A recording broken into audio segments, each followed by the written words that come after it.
Nacional Iniciativa, caro Luiz Inácio Adams, advogado-geral da União, senhor presidente da Ordem dos Advogados, senhor secretário da Receita Federal, caro professor Dr. Alberto Pinheiro Xavier, muito justamente homenageado neste congresso, senhores professores, conferencistas, senhores professores aqui presentes, alunos, senhoras e senhores.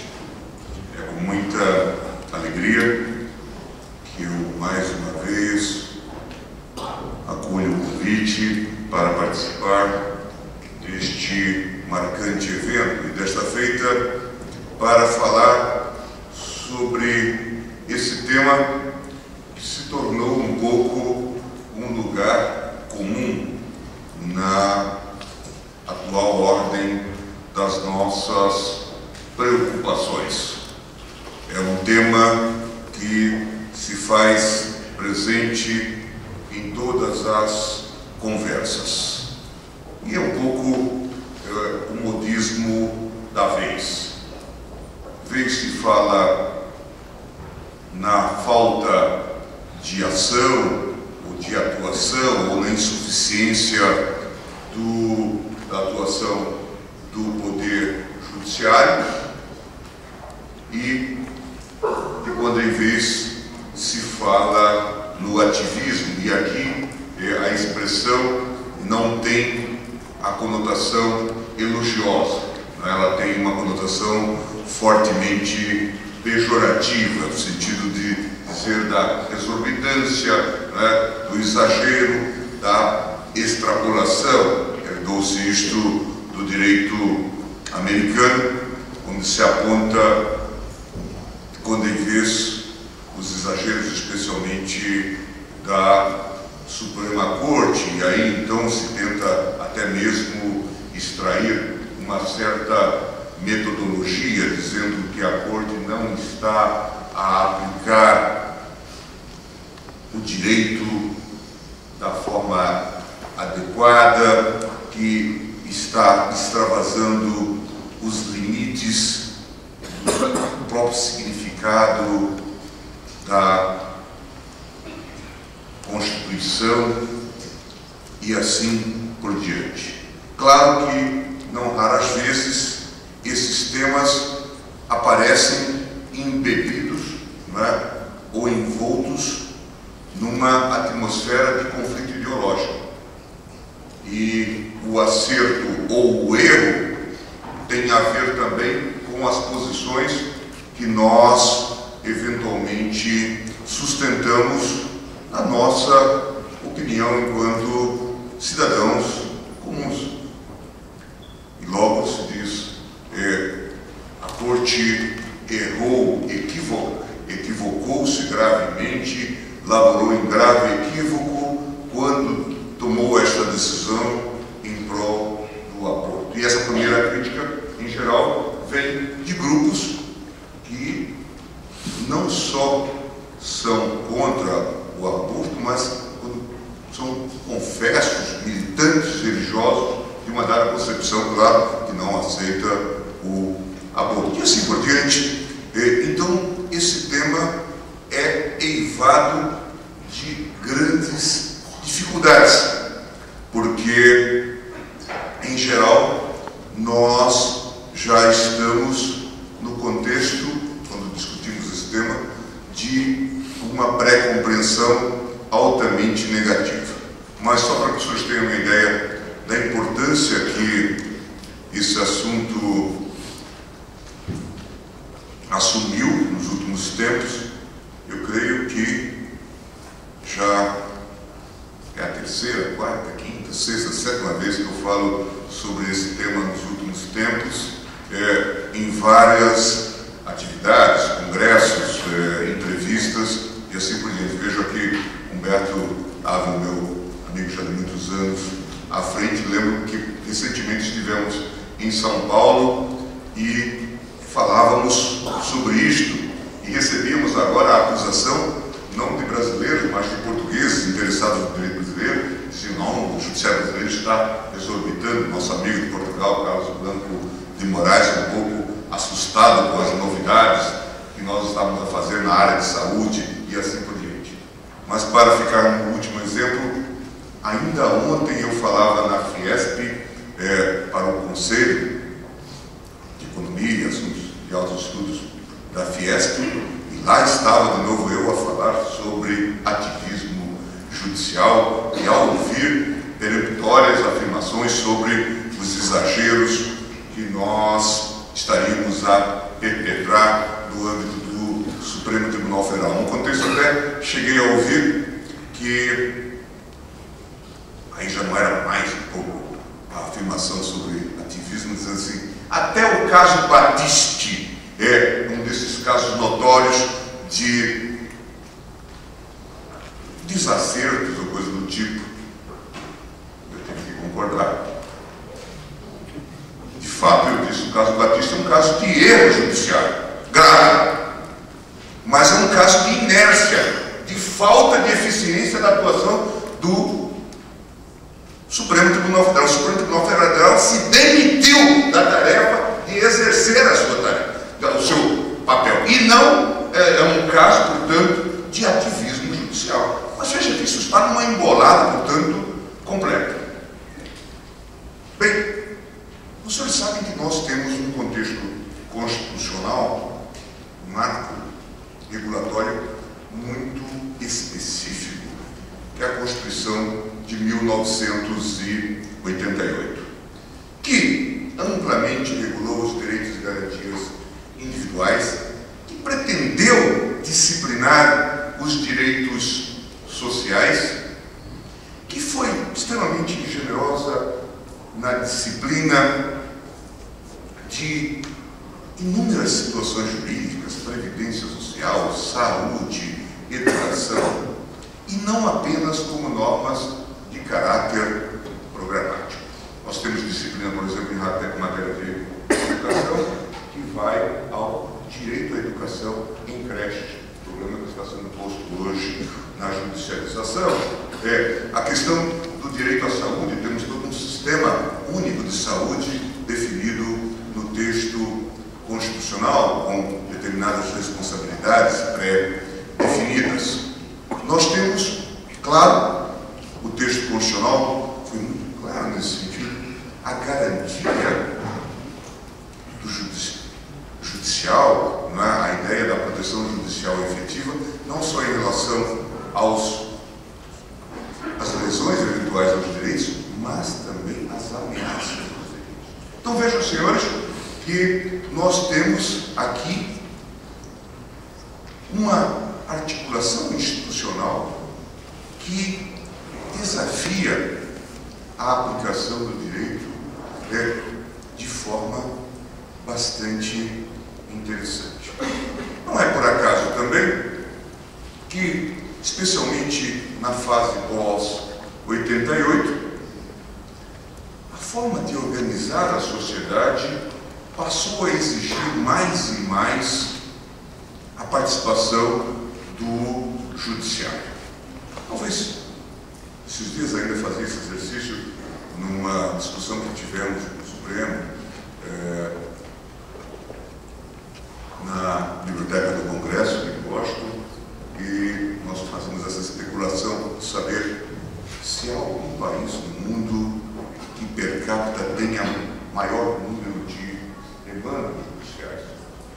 No Brasil, nós estimamos, daqui a pouco fazia essa checagem do Inácio, que temos algo em torno de 80 milhões de processos em tramitação, o que indica isto fundamentalmente avançado a partir de 1988, que praticamente cada família no Brasil tem uma demanda, que um em cada 3 cidadãos tem uma demanda no Brasil. É claro que depois nós podemos fazer aí uma depuração desses números, os tributaristas vão falar, mas aí as execuções fiscais e todas as distorções em torno do assunto. Mas só isso já mostra quão judiciário independente nós somos.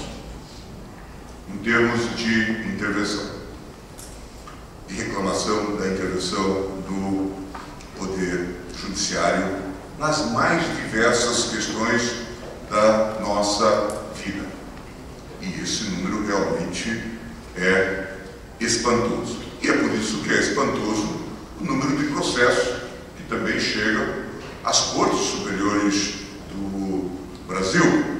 O Supremo Tribunal Federal, a partir do ano 2000 até 2007, nunca recebeu menos do que 100 mil processos ano.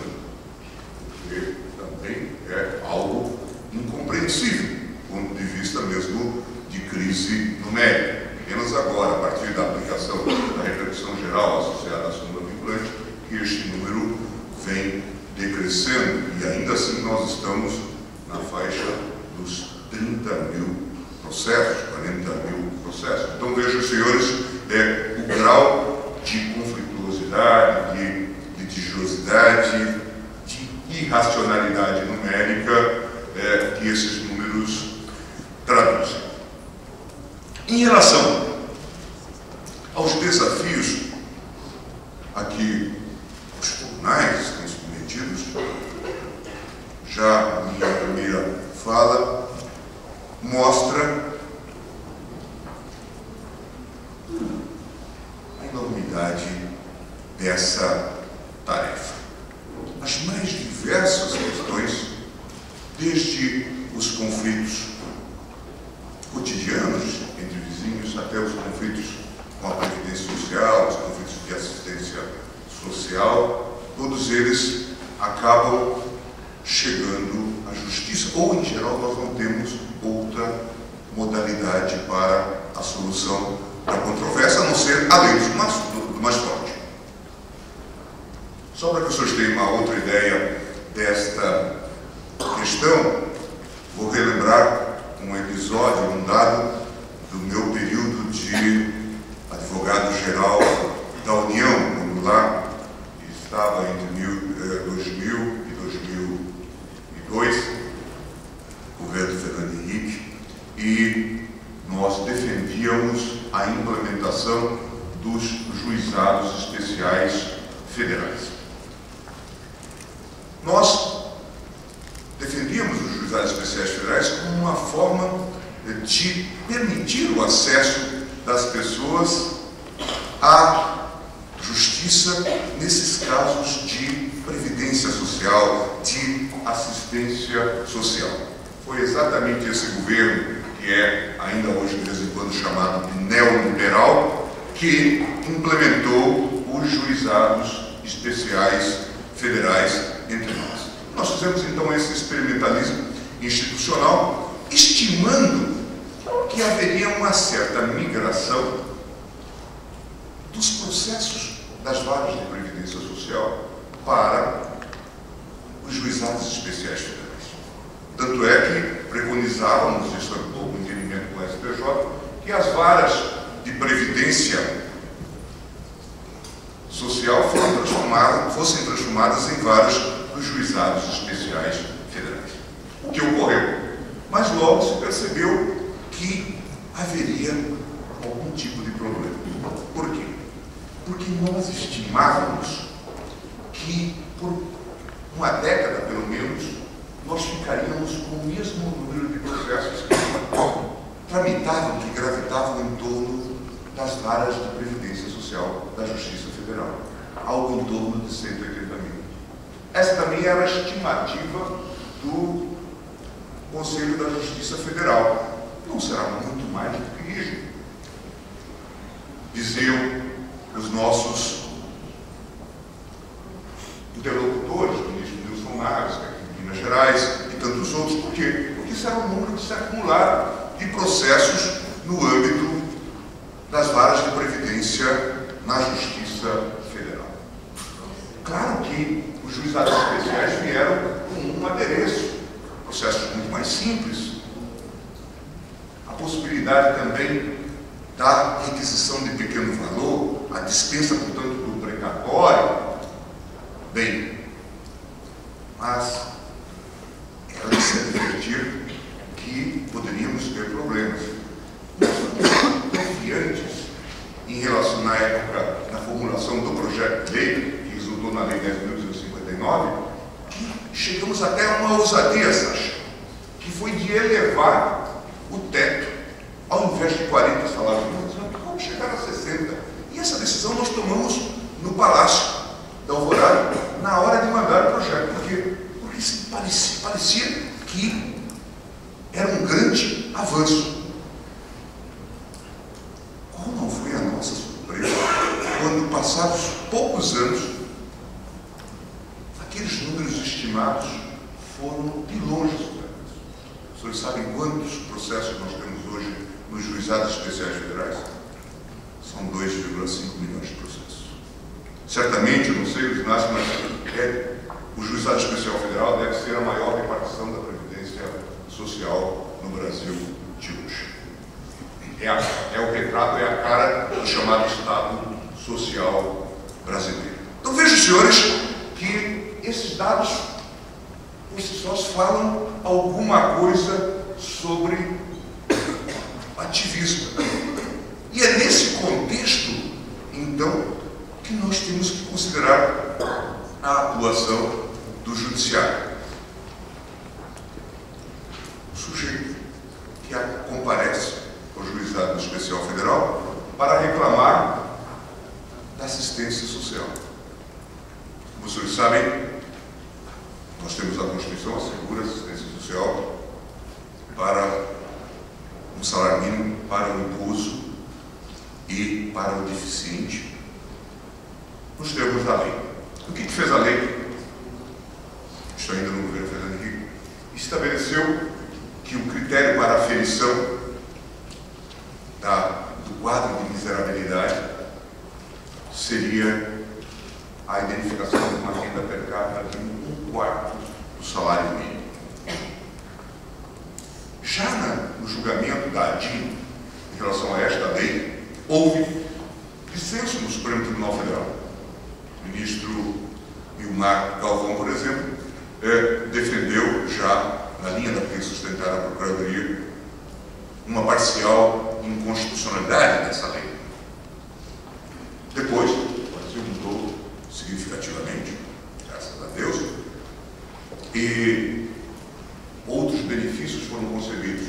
Os juízes federais, especialmente esses juízes dos juizados especiais federais, têm suscitado dúvida sobre esse critério e começam a fazer distinções, trazendo então novas abordagens sobre esse tema e começam a colocar em xeque a própria decisão do Supremo, que declarou a constitucionalidade dessa lei, a lei orgânica da assistência social. Depois foram criados outros benefícios sociais, Bolsa Família, o Estatuto do Idoso veio e deu nova disciplina ao tema, fazendo exclusões, suscitando dúvida no campo da isonomia em relação ao benefício geral. O fato é que hoje nós temos um debate aberto sobre a constitucionalidade, de novo, e agora muito frequente, da lei orgânica da assistência social nesse particular. E tudo isto, de alguma forma, suscitado nesses, talvez, milhares ou milhões de processos no âmbito dos juizados especiais federais. Vejam, senhores, portanto, que são questões complexas, delicadas, essas que estão submetidas ao judiciário. Direito à saúde, que tanta polêmica suscita e quanta crítica tem gerado em relação a esse intervencionismo do judiciário. Aqui nós temos situações muito delicadas, realmente situações diversas, que precisam ser, pelo menos, amplas, mencionadas. Vejam, senhores, que o juiz, nesses casos, é um sujeito extremamente aflito, porque isso é uma parte da nossa experiência. Ele, às vezes, às 6 horas da tarde de uma sexta-feira, recebe um pedido de cautelar para definir se defere ou não a liminar para que alguém tenha uma vaga numa UTI.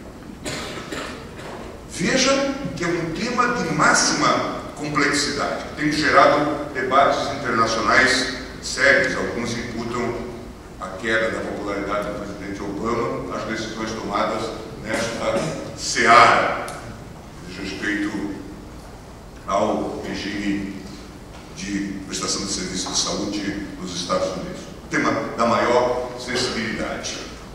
Claro que esse tipo de dilema marca esses desafios que se colocam perante o juiz, ou determinados procedimentos, ou o fornecimento de medicamentos.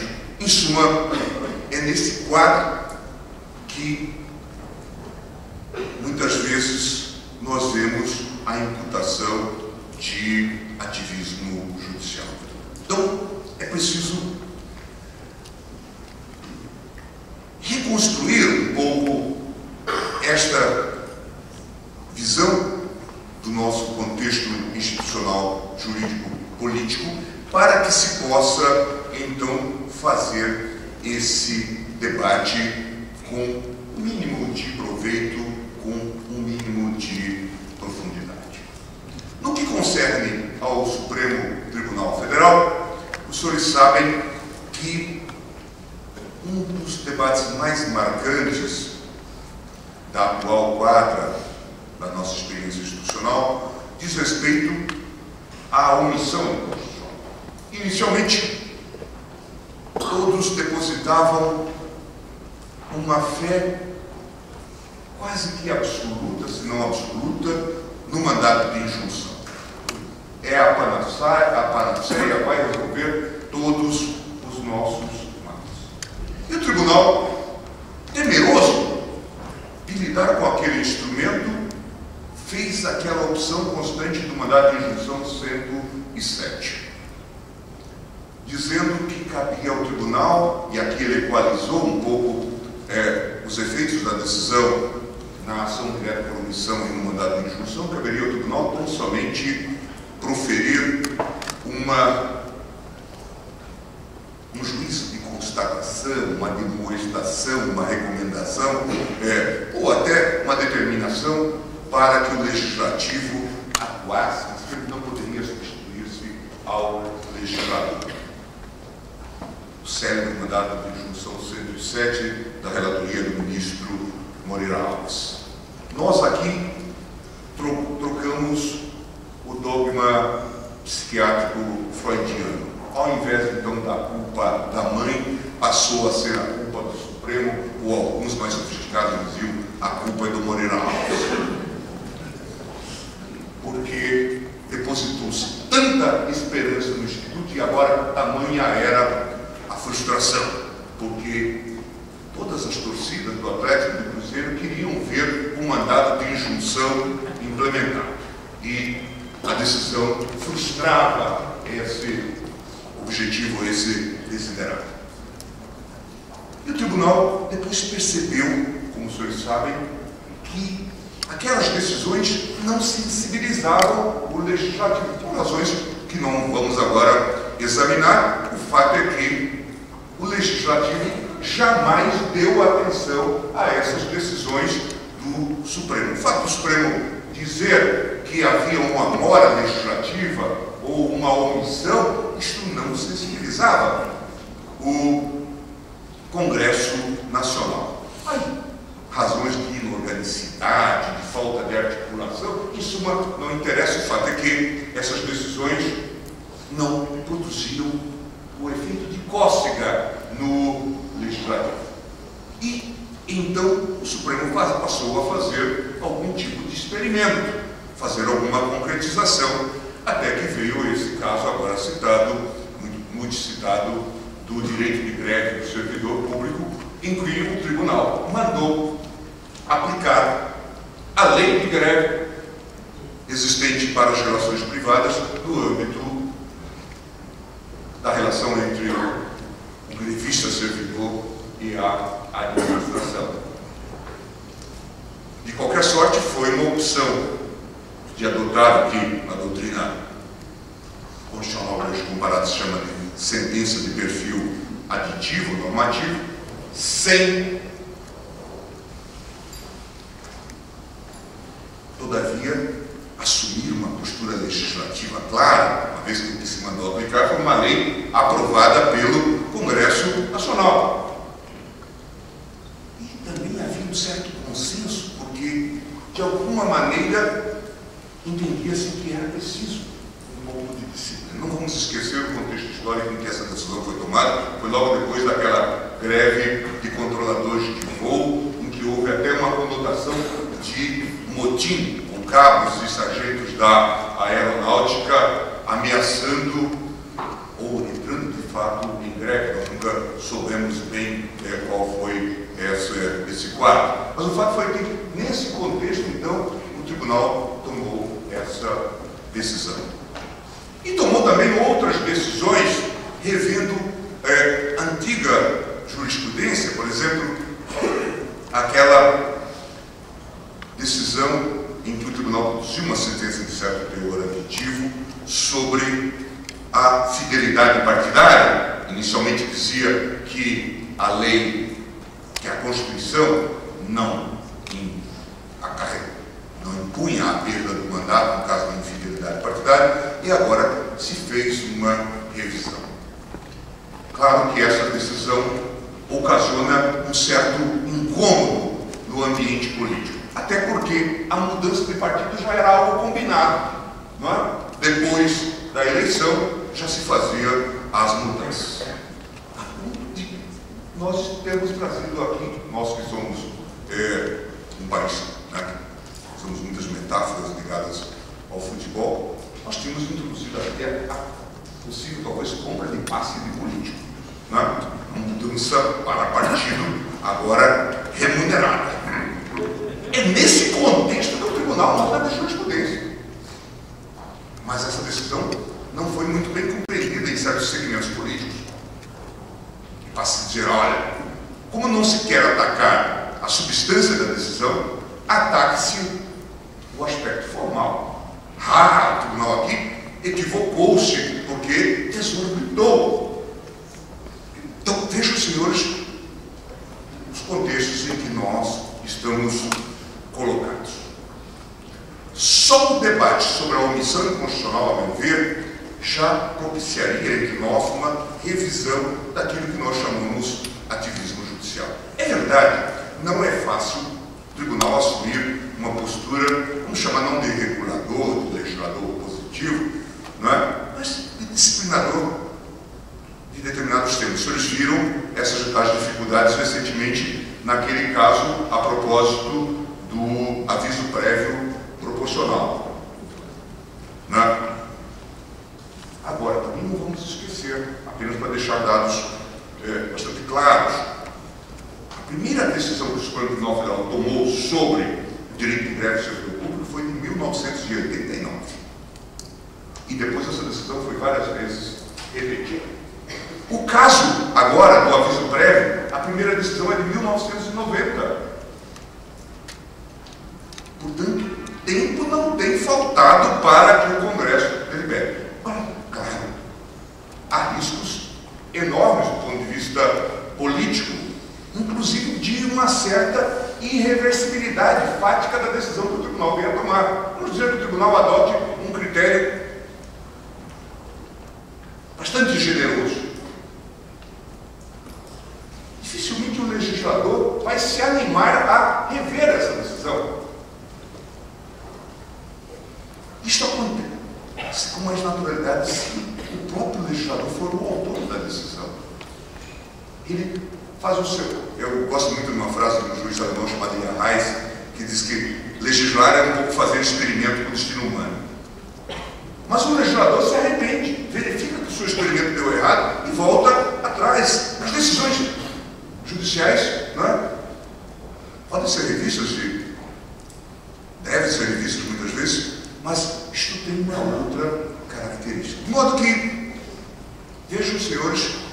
que são múltiplos, enormes, os desafios em torno dessa temática. Aqui ou acolá, obviamente, nós temos que discutir este tema com a devida profundidade, mas nós não podemos esquecer os marcos institucionais em que nós estamos inseridos. É necessário, portanto, que talvez tenhamos que fazer até uma revisão do próprio modelo processual em muitos casos, por exemplo, nesses casos do direito à saúde. Isto é tratado não raras vezes como direito subjetivo de caráter individual, leva àquele quadro já perfilhado por muitos administradores, dizendo, ao conceder um dado direito a alguém, acaba o juiz fazendo com que falte verba, orçamento para as providências básicas. Daí a necessidade realmente de um reaprendizado institucional de todos nós envolvidos nessa controvérsia. Eu vou mencionar, por último, uma vez que eu sei que o meu tempo já está esgotado, um outro caso que tem gerado muita polêmica, ou dois casos situados nesse contexto, especialmente tendo em vista que o seminário é de tributaristas. Os senhores sabem que não faz muito, fui eu até o autor do voto inicial, o Supremo Tribunal Federal fez uma revisão, uma releitura de sua jurisprudência em torno da omissão parcial, graças hoje à possibilidade de poder declarar a inconstitucionalidade sem pronúncia da nulidade, que nós introduzimos a partir da Lei 9868, artigo 27, que tanto horror causa aos tributaristas, né, especialmente quando concerne a repetição do indébito, né, a possibilidade de que venha a limitar a repetição do indébito. Mas eu me lembro, então, que desde o surgimento do artigo 27, nós ganhamos uma maior flexibilidade no que concerne a possibilidade de resolver questões ligadas à omissão parcial. Vejam, senhores, então, que enfrentamos a questão da inconstitucionalidade da lei que previa o Fundo de Participação dos Estados, o FPE. A discussão básica é de todos conhecida. Se dizia que a Constituição exige que haja critérios para a distribuição e que a lei não fixou critérios, mas apenas determinou índices de distribuição. E esse é um caso até de inconstitucionalidade quase que confessa, porque a lei logo disse que ela seria revista em 2 anos. Foi um acerto político necessário, mas ela teria que ser superada, teria que ser revista. E não foi. E agora nós tínhamos então essa situação, colocada em 2 processos básicos, ADIO e ação direta por omissão, o que prova a minha tese de uma certa fungibilidade entre esses 2 procedimentos básicos. E nós então declaramos no Supremo a inconstitucionalidade do FPE e fixamos um prazo de 36 meses para que o Congresso deliberasse sobre o tema. Veja que já se passaram 2 anos. E até agora não houve uma necessária articulação política para resolver esse impasse. E é uma questão séria, vejam, senhores, porque há estados que dependem até de 60% desses repasses para manter as suas despesas básicas. Então é algo fundamental. Nesse contexto, após a decisão do Supremo, eclode aquela crise dos royalties, a distribuição dos royalties. E o que faz o Congresso? Tentando reagir ao modelo que se desenhara. O Congresso faz o seguinte: manda aplicar, sem ou inadvertido de que havia uma decisão do Supremo, ou sem saber, ou não querendo levá-la em conta, o Congresso aprova, foi o que já aprova a emenda Ibsen Pinheiro, que mandava fazer o quê? Aplicar os critérios do FPE que nós já tínhamos declarado inconstitucional. Então, vejam, senhores, né? Vem bem a lume, neste caso, a expressão do tributarista famoso sobre o manicômio tributário, o manicômio mais amplo, não é?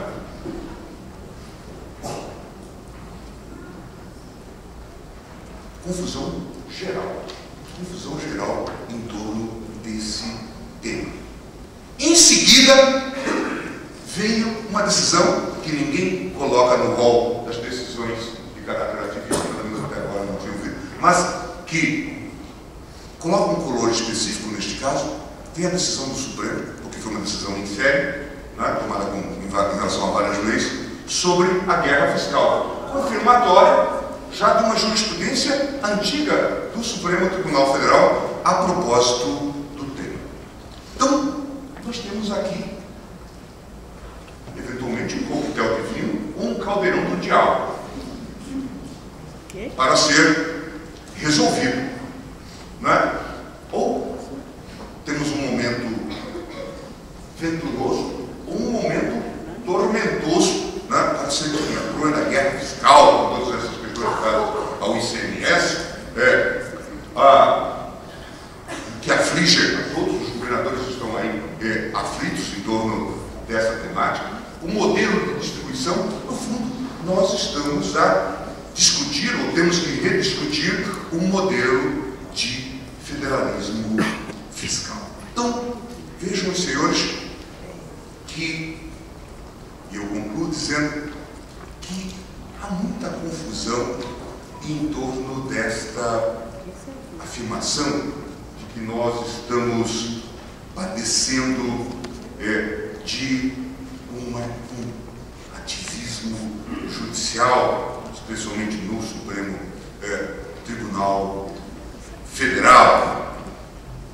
Acredito que nós estamos fazendo, sem dúvida nenhuma, como já disse, também estamos fazendo um certo experimentalismo institucional em torno de técnicas de decisão que pareçam mais adequadas a modelos que já não guardam relação com aquele tipo de modelo do Estado liberal, em que a mera decisão de caráter cassatório respondia a todas as nossas demandas. É claro que teríamos que fazer os necessários ajustes, mas em todos os casos que têm sido apontados, em geral, o tribunal tem feito a intervenção, não apenas porque foi provocado, porque isso é óbvio, mas depois de um retardo enorme por parte do próprio Congresso Nacional na sua tarefa faina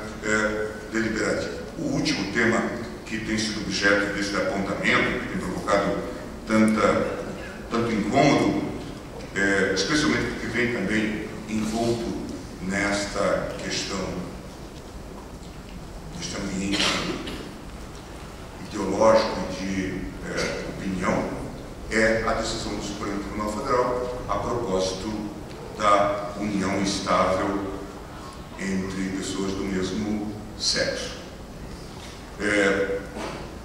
Eu, como os senhores sabem, não concordei com a fundamentação explícita do voto do ministro Aires Brito, que dizia que, ao se referir a homem e mulher, o texto constitucional estava a se referir às pessoas em geral. Parece que o intuito era claro, no sentido de dizer que a união estável era realmente entre pessoas de sexos diferentes. Agora, também não podemos esquecer toda a carga de discriminação que essas pessoas que estão unidas por propósitos comuns, por opção sexual, acabam sofrendo num texto constitucional que claramente repudia toda sorte de discriminação.